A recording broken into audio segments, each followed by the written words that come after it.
ವಿಜಯ್ ರಾಘವೇಂದ್ರ ಅವರ second case of Sitaram film ನ trailer ಇವತ್ತು ರಿಲೀಸ್ ಆಗಿದೆ. ಇದನ್ನ ನೋಡಿದ್ಮೇಲೆ ನಿಜವಾಗ್ಲೂ ಸಿನಿಮಾ ಥ್ರಿಲ್ಲಿಂಗ್ ಆಗಿರುತ್ತೆ ಅನ್ನೋ ವೈಬ್ ಕೊಡ್ತು. ಇದು ಸೀತಾರಾಮ್ ಬಿನಯ್ ಫಿಲಂ ನ ಕಂಟಿನ್ಯೂಯೇಷನ್ ಆಗಿದ್ದು, ದೇವಿ ಶೆಟ್ಟಿ ಅಂಡ್ ವಿಜಯ್ ರಾಘವೇಂದ್ರ ಅವರ ಕಾಂಬಿನೇಷನ್ ಬರ್ತಾ ಇರುವಂತ ಮೂರನೇ ಫಿಲ್ಮ್ ಇದಾಗಿದೆ. ಹಾಗೆ ಟ್ರೈಲರ್ ಅಲ್ಲಿ ಏನ್ ಇಂಟ್ರೆಸ್ಟಿಂಗ್ ಆಗಿತ್ತು ಅಂತ ಮಾತಾಡೋಣ. ಅದಕ್ಕೂ ಮುಂಚೆ ನೀವಿನ್ನು ನನ್ನ ಚಾನಲ್ಗೆ ಸಬ್ಸ್ಕ್ರೈಬ್ ಆಗಿಲ್ಲ ಅಂದ್ರೆ ಇವಾಗಲೇ ಸಬ್ಸ್ಕ್ರೈಬ್ ಆಗಿ, ಹಾಗೆ ಒಂದು ಲೈಕ್ ಕೊಡಿ.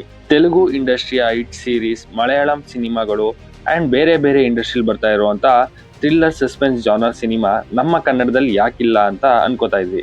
ಆದ್ರೆ ಈ ಜಾನರ್ ಇವಾಗ ನಮ್ಮ ಕನ್ನಡದಲ್ಲಿ ಕೂಡ ಬರ್ತಾ ಇರೋದು ಖುಷಿಯ ವಿಚಾರ.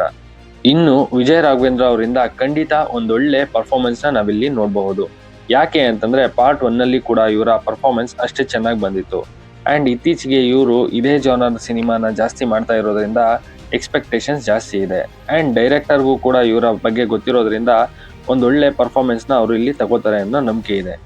ಹಾಗೆ ಈ ಫಿಲಂ ಟ್ರೈಲರ್ ನೋಡಿದಾಗ ಇದು ಸೀರಿಯಲ್ ಕಿಲ್ಲರ್ ಸುತ್ತ ಹೆಣೆದಿರುವಂತ ಸ್ಟೋರಿ ಅಂತ ಗೊತ್ತಾಗುತ್ತೆ. ಮತ್ತೆ ಈ ಸಿನಿಮಾದ ವಿಲ್ಲನ್ ಆಗಿ ಗೋಪಾಲ್ ದೇಶಪಾಂಡೆ ಅವರು ಒಬ್ಬ ಕಿಲ್ಲರ್ ಆಗಿ ಸೈಲೆಂಟ್ ವ್ಯಕ್ತಿಯಾಗಿ ಕಾಣಿಸ್ಕೊಂಡಿದ್ದಾರೆ.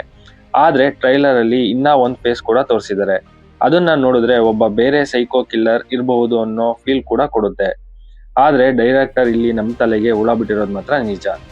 ಇನ್ನು ಸಿನಿಮಾದ ಕ್ಯೂರಿಯಸ್ ಅಂತಂದ್ರೆ, ಈ ಸಿನಿಮಾದಲ್ಲಿ ಕ್ರೈಮ್ ಹೇಗ್ ಸ್ಟಾರ್ಟ್ ಆಗುತ್ತೆ, ಅದಕ್ಕೆ ಗೋಪಾಲ್ ದೇಶಪಾಂಡೆ ಅವರು ಕಾರಣನ ಆರ್ ಬೇರೆ ಯಾರಾದ್ರೂ ಇದಾರ, ಅವರ ಮೋಟಿವ್ ಏನು, ಪೊಲೀಸ್ ಡಿಪಾರ್ಟ್ಮೆಂಟ್ ಸೀತಾರಾಮನ್ ಅವ್ರನ್ನ ಯಾಕೆ ಕರ್ಸ್ಕೊಳ್ಳುತ್ತೆ, ಇವರು ಕೊಲೆಗಾರನ್ನ ಹೇಗ್ ಕಂಡುಹಿಡಿತಾರೆ, ಅದಕ್ಕೋಸ್ಕರ ಇವರು ಏನೆಲ್ಲ ಮಾಡ್ತಾರೆ ಅನ್ನೋ ಅಂಶ ನಮ್ಗೆ ಇಲ್ಲಿ ನೋಡೋದಕ್ಕೆ ಸಿಗುತ್ತೆ. ಅಷ್ಟೇ ಅಲ್ಲ, ಇದರಲ್ಲಿ ಒಂದು ಕ್ಯೂಟ್ ಲವ್ ಸ್ಟೋರಿ ಕೂಡ ಇದ್ದು ಅದು ಚಿತ್ರಕ್ಕೆ ಕನೆಕ್ಟ್ ಆಗತ್ತೆ ಅಂತ ನೀವು 20th ಫೆಬ್ರವರಿ ಥಿಯೇಟರ್ ನೋಡ್ಬೇಕು ಅಂತ ಹೇಳ್ತೀನಿ. ಇದರಲ್ಲಿ ನವನೀತ್ ಶ್ಯಾಮ್ ಅವರ ಮ್ಯೂಸಿಕ್ ಇದ್ದು ಮೈಸ್ಟ್ರಿ ಫೀಲ್ ನ ಜಾಸ್ತಿ ಮಾಡಿದೆ. ಹಾಗೆ ಹೇಮಂತ್ ಆಚಾರ್ಯ ಅವರ ಕ್ಯಾಮ್ರಾ ವರ್ಕ್ ಚೆನ್ನಾಗಿ ವರ್ಕ್ ಆಗಿರೋ ತರ ಕಾಣಿಸ್ತಾ ಇದ್ದು, ಫೈನಲಿ ಯಾವುದೇ ರೀತಿಯ ಬಿಲ್ಡಪ್ ಇಲ್ಲದೆ ಸಿಂಪಲ್ ಅಂಡ್ ನ್ಯಾಚುರಲ್ ಆಗಿ ಥ್ರಿಲ್ಲರ್ ಮೈಸ್ಟ್ರಿ ಕತೆ ಹೇಳೋದಕ್ಕೆ ಬರ್ತಾ ಇರುವಂತ cinema second case of Sitaram. ಇದು ನಿಮ್ಗೆ ಹೇಗೆ ಅನಿಸ್ತು ಕಮೆಂಟ್ ಮಾಡಿ ಅಂತ ಹೇಳ್ತಾ ನನ್ನ ಈ ವಿಡಿಯೋನ ಕ್ಲೋಸ್ ಮಾಡ್ತಾ ಇದ್ದೀನಿ. ನಿಮ್ಗೆ ಈ ವಿಡಿಯೋ ಇಷ್ಟ ಆಗಿದ್ರೆ ಲೈಕ್ ಮಾಡಿ, ಶೇರ್ ಮಾಡಿ, ಹಾಗೆ ಸಿನಿಮಾದ ಮೋರ್ ಅಪ್ಡೇಟ್ಗಾಗಿ ನನ್ನ ಚಾನಲ್ನ ಸಬ್ಸ್ಕ್ರೈಬ್ ಮಾಡ್ಕೊಳ್ಳಿ. Thanks for watching this.